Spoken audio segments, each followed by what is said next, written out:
G'day. Well, today I'm down at Alexander Hills. I've driven down here, down the Logan motorway, and then out towards Redlands Coast.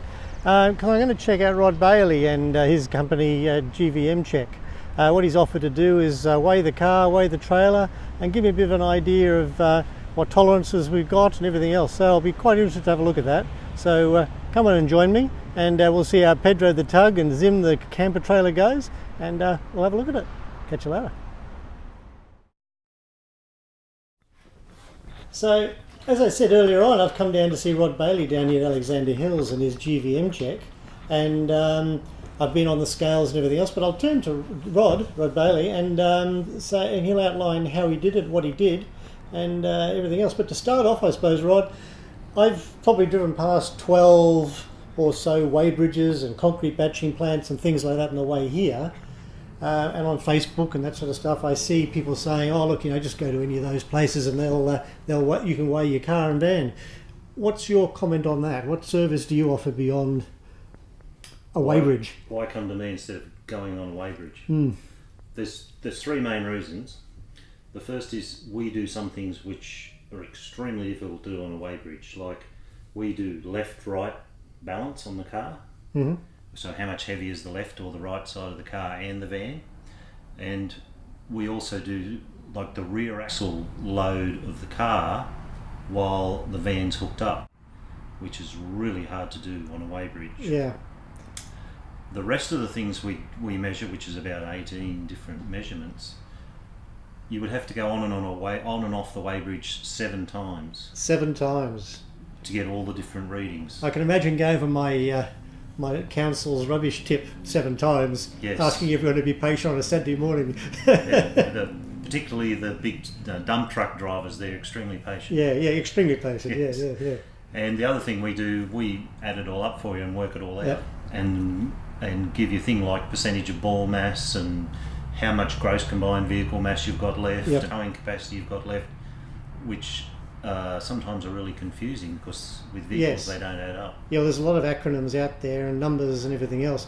And I suppose, and I commented earlier on another video I did, that I felt quite confident coming down here today because I've had a GVM GCM upgrade. Yep. My car can go to 3.5 from my Mazda BT50 can go to 3.5, whereas it was 3.2, and it's kept the total GCM of 7 tonnes. 7 tonnes. So I've got 3.5 in the car, 3.5 on the camper trailer, or any trailer I tow. Yes. And I've got 7. But the numbers and the sums you've done for me today have given me a bit of a wake up. So maybe you could sort of outline what happened there. Okay. The ball mass on the camper trailer is really high at 15%. So you've got a 341 kilo ball mass. Yep. Whereas it should be down around 215. Yep. That 215 is 10% of what we found the weight of the camper to be. Yeah, or what it should be. What it should be, Yes. Yeah. So what that's done to the car is put the rear axle load over because it's pushing down on the back of the car. Yep. Now, pushing down on the back of the car not only adds the ball mass, it takes some of the weight off the front wheels and puts onto the back as well. And that could affect the steering or whatever else you were asking me about, yes. So if you can reduce your ball mass, that'll take weight off the rear axle, put a little bit back onto the front, and it should make, if you can reduce the ball mass down enough to be about 10%. Yeah, well, I'm quite, I admit it when I say that I travel heavy. I've got a lot of stuff in the back of the car, but if I do go camping, and I will load it up and put some stuff on the roof, as well as carry my porta potty in the back. That's 15 kilos and things like that. Yep. So it's something obviously I need to look at, Yes. the weight of what I'm carrying in the back. Yeah. Now the ATM, which is the total weight of the trailer, as if you hung it off a string, is over by 79 kilos. Yep. Which is about 3 jerry cans. Yep. So if you could lose weight off the front to reduce the ball mass and move anything else you could over the top of the wheels. So the weight of the whole camper van is over? By 79 kilos. Okay, right. Well, I'm surprised. Yeah, so I've got to look at the ball and look at the total. Weight. Yeah. So that's stuff that I pack. That's not the camper's fault inverted commas. It's the stuff that I pack and carry when I'm going out and about. Yes. Yeah. Well, so reducing the ball mass should fix the car. That's the car. It's the rear axle and the total mass of the camper is what we've got the issues with. All right, well that's really interesting. But you've given me a guy's name here, and I can talk about that later on, who can help me with compliance on the camper because I might have some capabilities there. There's nothing much I can do in the car. I just need to leave my toothbrush at home, I suppose. So must be a big toothbrush. It's a huge toothbrush. Yeah, it's not so much the toothbrush; it's the batteries and the generator that I charge it with. Yeah, that's right. Yeah. All right, Rob. Well, look, that's fantastic. I'm really disappointed with what you've given me, in that I've got some work to do with my loads now. But it's been a real eye opener and something I was blissfully ignorant of driving down the road, and I think many people are. You had a customer in here just before with his van he's had for 12 months. Similar sort of stories and. Yes. Big Land Cruiser and all that sort of stuff. So I tell you what, it's worth a drive down here to Alexander Hills and Redlands. And if you do come down, make a day of it and make sure you see Rod and probably go to Sirame Wines or check out some strawberries around the place and have a look at the bay and all that sort of stuff. So thank you, Rod. It's been tremendous. Thank you very, very much. Thank you. Yes.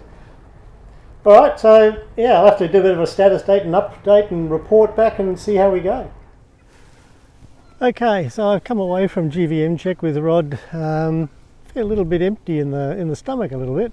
I thought that I was in my limits. I expected a surprise. So to sum it up, I've got too much weight on my rear axle, which is probably because of the load I've got in the back of the car anyway, with recovery gear and tools and that sort of stuff I've got. But it's the ball weight that's the big thing. It's about 15% of the trailer, but when you look at the location of the rear wheels of the trailer being as far back as they are, it puts a lot of weight on the ball naturally. But then it's the total weight of the trailer I've exceeded as well by about 80 kilos, I think it is. So I've got to look at what I'm carrying in the camper, and that includes the jerry and probably even the gas bottles on the front. I've got twin gas bottles on the front. I've got two 20-litre jerrys full of water at the moment, which I'd normally carry as diesel. But again, I don't travel with two full jerrys all the time. I would only fill up the two if I was leaving a remote area like Thargomindah and going further west. So I just need to go through, take stock of what's in there and see what I can do. And Rod's offered for me to come back and have a chat to him. I can do my numbers and take stuff out and have a revisit what I want to do, have a look at where I carry things, have a look at where I spread them around the place, and go back to him. I could even go and have a chat to one of the guys he put me on to about getting an upgrade of the trailer, the total, the axle group and that sort of stuff. But of course that I don't want to travel with too much stuff. So anyway, that's been great, and I recommend it to anybody. It's certainly a much better service than what you get if you were rocking up to a Scales on the side of the road at a cement place, a cement batching place, or a rubbish dump, or something like that. To chat with Rod or someone like him is just invaluable, and it gives you information and knowledge. So thanks again, Rod, and hopefully, I think I have to come back. Thank you. See you.